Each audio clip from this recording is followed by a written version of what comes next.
maa ngi siyaar bu baax a baax te su nekk rek ma di la jox sa wàccuwaay mu ngi noonu vidéo bi may waaj a teg nii di julli ginnaaw ba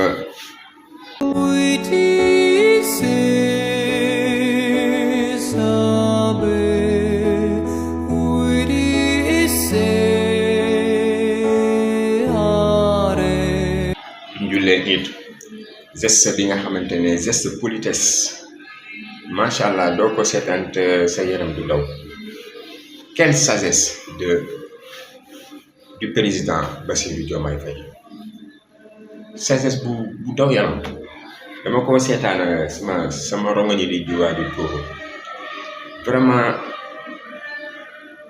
Bassirou est poli te incha allahu rabbi ni mu yoroon ni noonu lay defee jëlee Sénégal tekk si daal yoonu dëgg moom boo si nekkee moom doo ragal. jërëjëf Paris jërëjëf kontaan nañu trop wallaahi azim dégg nañu